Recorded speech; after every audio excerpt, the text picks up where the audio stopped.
मेरा नाम शोभिता है। पिताजी के मरने के बाद हमारे हालात ही बदल गए थे। हम पर पैसों की बारिश होने लगी थी। हालांकि मेरी माँ लाचार थी। मैं जब भी माँ का बिस्तर झाड़ती थी तो बिस्तर के नीचे ढेर सारे पैसे पड़े होते थे। तब माँ कहती थी कि जिसका कोई नहीं होता है उसका ऊपर वाला होता है। यह तो ऊपर वाले का चमत्कार है। एक दिन माँ का चेकअप कराने के लिए पड़ोस वाली मासी जी उनको अस्पताल लेकर गईं तो माँ की बिस्तर खाली देखकर मैं वहाँ सो गई थी। अभी कुछ ही देर गुजरी थी कि मेरे पैरों तले ज़मीन निकल गई, क्योंकि वहाँ तो जब पिताजी की मौत हुई तो लगता था जैसे वक्त की दीवार गिर गई है। एक लम्हे में सब कुछ बिखर के रह गया था। उनका चेहरा, उनकी आवाज़, उनके जूतों की आहट, सब कुछ जैसे एक झटके में ही गायब हो गया था। उनके जाने के बाद घर में सिर्फ सन्नाटा रह गया था और माँ तो जैसे पत्थर की हो गई थी। उनकी तबीयत खराब रहने लगी थी। दिन रात एक ही जगह लेटी रहती थी। न उनकी आंखों में आंसू होते थे, न होठों पर कोई शिकायत होती थी। मुझे ऐसा लगता था जैसे उनका दिल धड़कना भूल गया हो। पिछले दिनों में कुछ रिश्तेदार हमारे घर आए थे। पिताजी के मौत का सदमा किया, हमारे खाने पीने का ख्याल रखा। उसके कुछ समय बाद ही वह सब अपने घर वापस चले गए थे। माँ और मैं ही अकेले घर में रह गए थे। और वह कमरा जहाँ हर चीज़ पिताजी के मौजूदगी के बिना बेमतलब हो चुकी थी। बुआ जी का आना हमारे घर में बहुत ही अचानक था। उन्होंने हमें खबर भी नहीं की थी कि वह हमारे घर आ रही हैं, मगर वह आ गई थी। अपने बेटे कैलाश को साथ में लेकर आई थी। कैलाश जो कभी कभी पिताजी के साथ आया करता था, मगर अब कुछ और ही लगता था। वह मेरे कमरे में नहीं आता था, मुझसे नज़र भी नहीं मिलाता था। बस किचन, आंगन या फिर माँ के कमरे में खामोशी से आता जाता था। बुआ जी माँ के पास बैठ जाती थी, उनके हाथ सहलाती थी, उनके बाल बनाया करती थी और बार बार कहती थी कि भाभी फिक्र मत करो, ऊपर वाला सब कुछ ठीक कर देगा। तुम अकेले थोड़ी हो, हम तुम्हारे साथ हैं। मैं कमरे के कोने में बैठी रहती थी, उनकी बातें सुनती रहती थी और माँ के चेहरे पर नज़र रखे रहती थी। उनकी आंखें हमेशा कुछ ढूंढा करती थी, जैसे वक्त में उनका कुछ गुम हो गया हो। वो मुझे देखती तो हल्की सी गर्दन हिला दिया करती थी, मगर कुछ कहती नहीं थी। एक दिन मैंने उनके हाथ थाम लिए और कहा कि माँ, आप मुझे छोड़ के मत जाना। उन्होंने मेरी उंगलियां मजबूती से पकड़ लीं, जैसे यह वादा करना चाहती हैं कि वह कहीं नहीं जा रही हैं। बुआ जी ने मेरे हाथ छुए और कहने लगी कि बेटी, तुम बहुत ही बहादुर हो। अपने पिता की जगह अब तुम्हें अपनी माँ को संभालना है। मैंने खामोशी से सर हिला दिया था, मगर अंदर एक सुर मचा हुआ था। रात के वक्त सब कुछ और ज़्यादा खामोश हो जाता था। माँ के कमरे की छत, पंखे की आवाज़ और दीवारें पर लटकी हुई पिताजी की तस्वीर, सब कुछ एक बोझ बन जाते थे।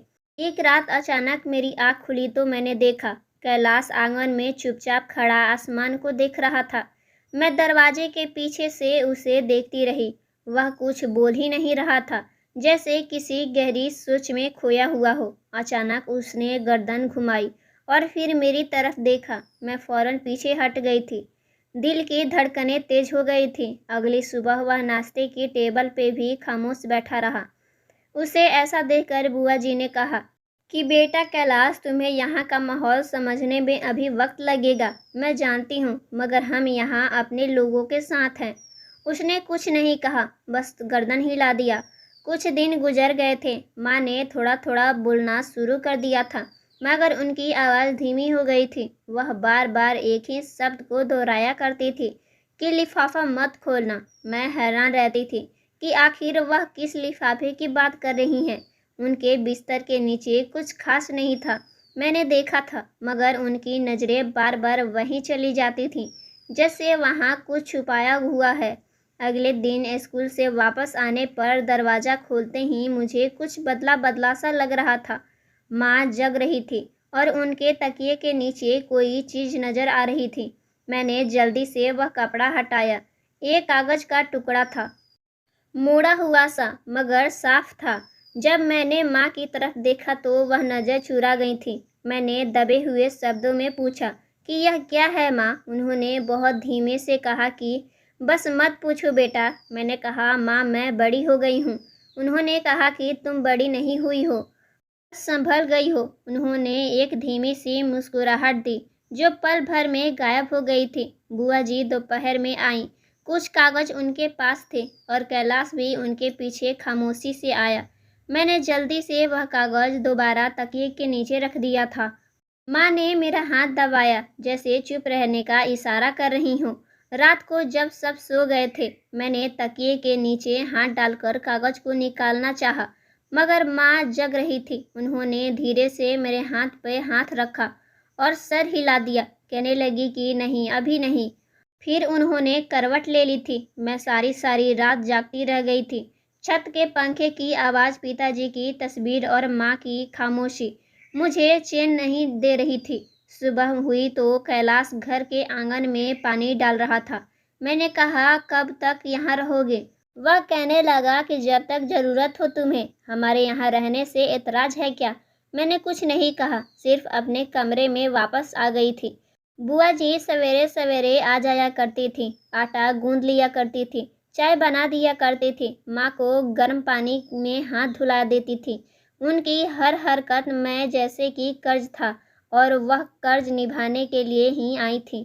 मैं खामोशी से उनके पीछे पीछे रहती थी कि उनके चेहरे पर कोई थकान नहीं, बस एक लगातार व्यस्तपन था। उन्होंने एक दिन मुझसे कहा कि बेटी, दही खत्म हो गया, जरा बाजार से जाकर ले आओगी? मैंने कहा कि जी बुआ जी, मैं अभी दही लेकर आती हूँ।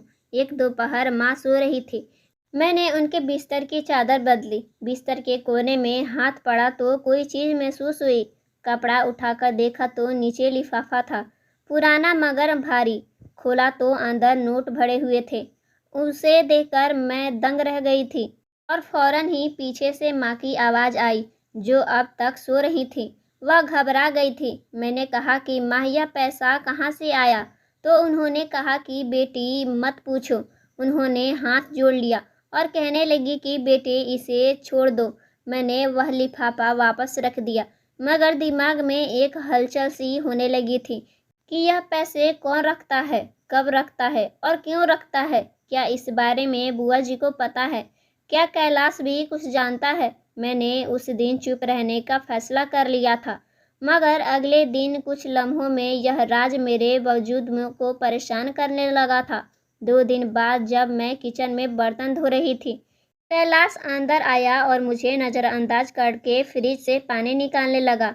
मैंने कहा कि तुम हर वक्त खामोश क्यों रहते हो? उसने कहा, क्योंकि कुछ बोलने का फ़ायदा नहीं। वह इतना कहकर चला गया था। रात को जब सब सो गए थे, तब मैं दबे कदमों से माँ के कमरे में गई। वो जग रही थी। मैंने माँ से पूछा कि माँ, यहाँ कोई आता है क्या रात को? उन्होंने अपनी नज़र फेर ली, मगर कोई जवाब नहीं दिया। मैंने कहा, माँ आप मुझे क्यों नहीं कुछ बताती हो? मैं भी तो आपकी ही बेटी हूँ। भला आपकी बेटी से क्या कोई बात छुपाया जाता है?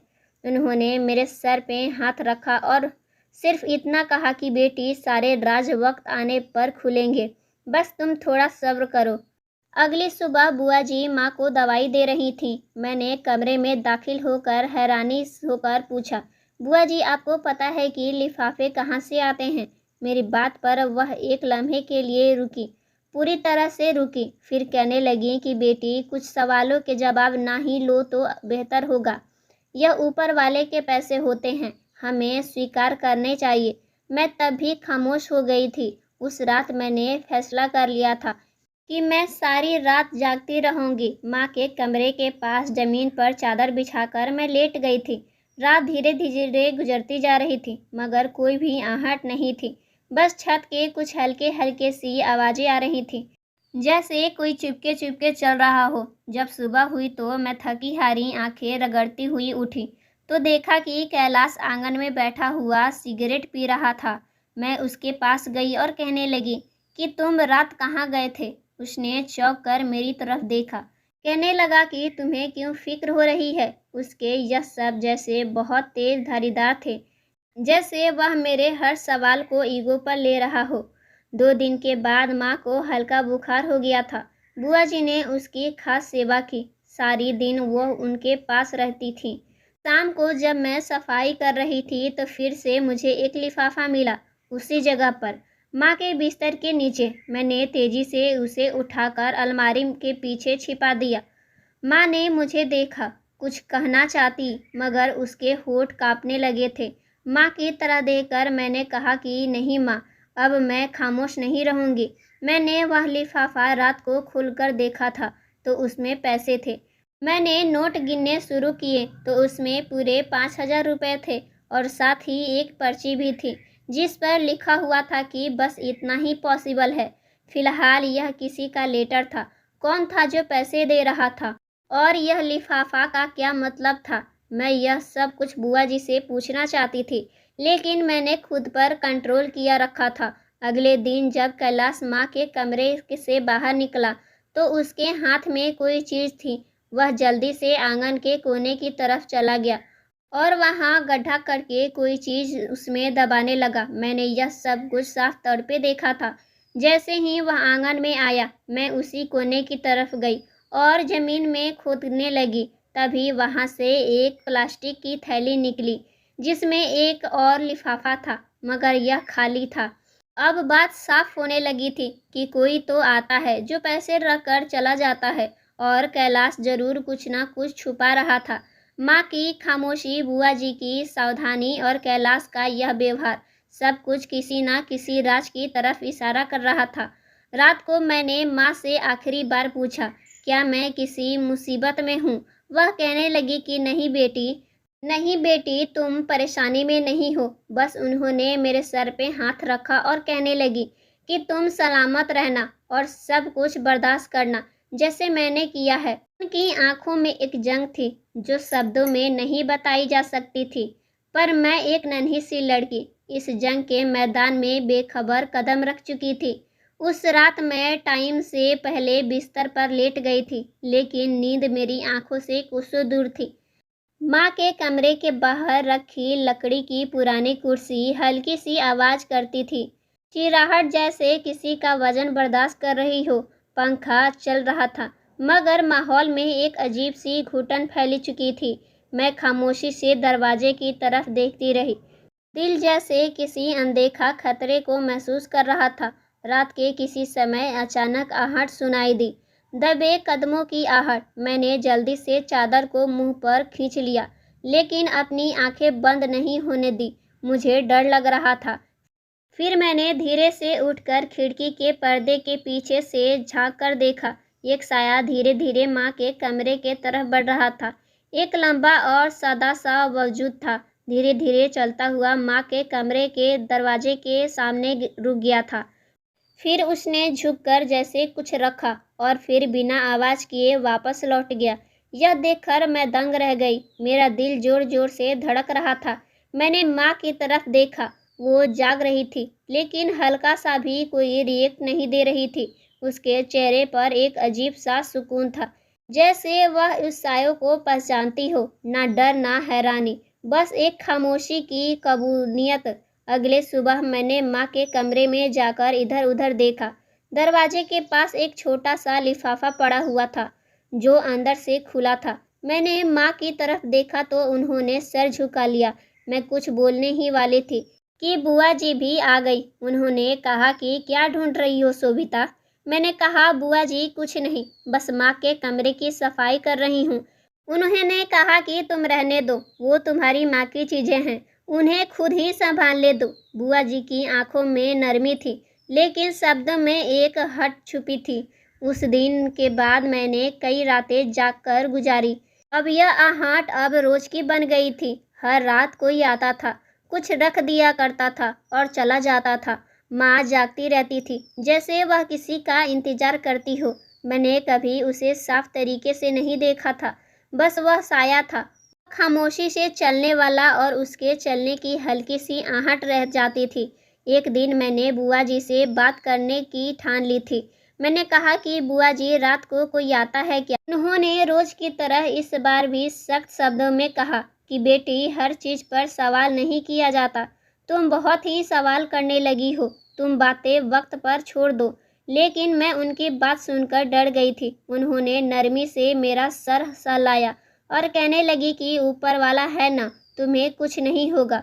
उस दिन कैलाश घर देर से आया था। मैंने दरवाज़ा खोला तो वह बिना कुछ कहे ही अंदर चला गया था। मैंने उसको पीछे से आवाज़ दी, कैलाश क्या तुम जानते हो उस साए के बारे में, जो रात के अंधेरे में आता है? उसके बाद कैलाश ने जो हकीकत मुझे बताई, मेरे पैरों तले से ज़मीन निकल गई। दोस्तों, आगे की कहानी हम जानेंगे दूसरे भाग में। तो दोस्तों, उम्मीद करती हूँ आपको हमारी कहानी पसंद आई होगी। कहानी पसंद आई है तो वीडियो को लाइक करें, चैनल पर नए हैं तो चैनल को सब्सक्राइब करें और हाँ, नोटिफिकेशन बेल को ज़रूर प्रेस करें ताकि अगली अपडेट सबसे पहले आपको मिले। धन्यवाद।